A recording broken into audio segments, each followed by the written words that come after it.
Приветствую вас, мои дорогие сладкоежки! Сегодня будем готовить пирожные, вкусные, с ягодками. А все из-за чего? Потому что мне нужен рецепт корзинок, в которых я хочу приготовить что-нибудь на Новый год. Потому сейчас у меня будет такой цикл небольшой, и время от времени будут появляться рецепты пирожен в корзинках. Вот сегодня я пробую один из таких рецептов, который нашел на просторах интернета. Посмотрим, что получится. Вот здесь ингредиенты у меня для 8 пирожных. Я, так как это эксперимент, буду готовить в 2 раза меньше, то есть 4 пирожных. Поехали! В чашку просеиваем муку, добавляем сахарную пудру и щепотку соли. Тщательно перемешиваем сухие ингредиенты. И пересыпаем в чашу блендера. Добавляем холодное, прямо из холодильника сливочное масло, нарезанное на кусочки. И рубим тесто пульсирующими движениями, чтобы тесто превратилось в крошку. Вот такая крошка получается. Теперь в эту крошку добавляем одно яйцо и уже замешиваем тесто. Рубим до тех пор, пока оно не начнет собираться в комок. Готово.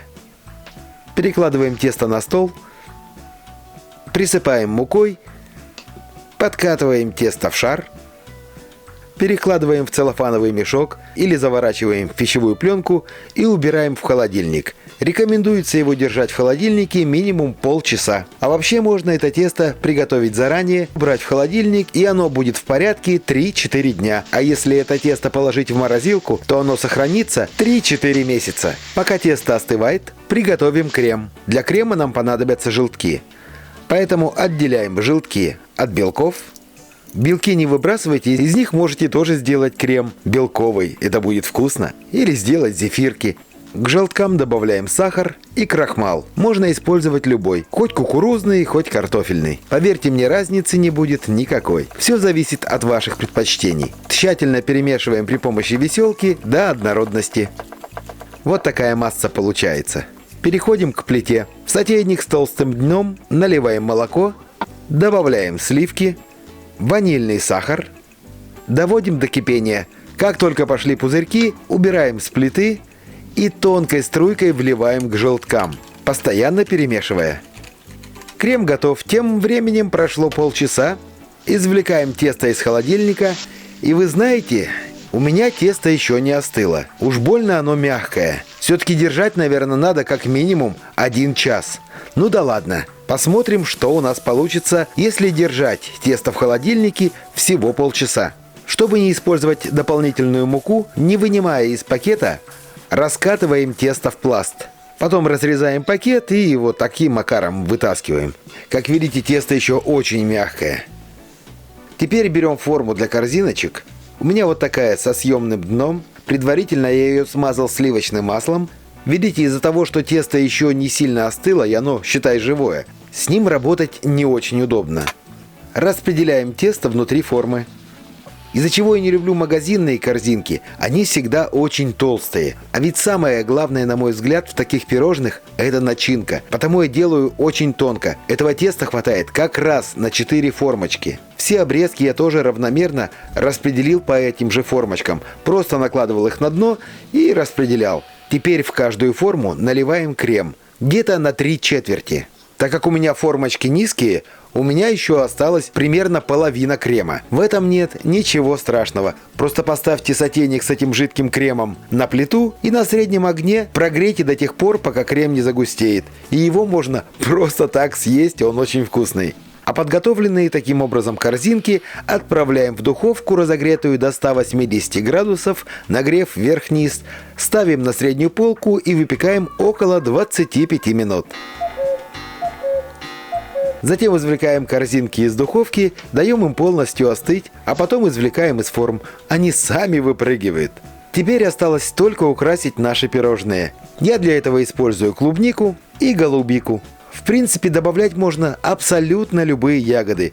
По сезону. Сейчас, говорят, малина идет, так что можно сверху выложить просто малину. Это будет тоже красиво и очень вкусно. Сверху, по желанию, можно присыпать сахарной пудрой. Вот и все. Приятного аппетита! Как по мне, так эти пирожные великолепны. А что нам скажет наш главный специалист по пирожным, который решил отказаться от сахара, наша Диночка? Давай, рассказывай. Мне было очень тяжело отказаться конкретно от этих пирожных, потому что они манили. Они так были красивы сами по себе, что недолго стояла моя цитадель. Хоть я и отказалась от сахара, отказаться от этих пирожных я не смогла. И не пожалела, потому что это было не просто вкусно, это было великолепно. Ну вот скажи честно, не сильно сладкие пирожные, да? И корзинки не сильно сладкие, хотя это сладкое, песочное, не песочное даже. Вот, кстати, друзья, вот эти корзинки, они не песочные, но и не дрожжевые. Я не знаю. В то же время достаточно рассыпчатые. Достаточно для того, чтобы их было приятно есть. Но они не разваливаются в руках, и это самое, не сыпятся. Такое. Не песочное это печенье, я не знаю, как это назвать. Я первый раз такое тесто, да? Такое тесто у меня получается.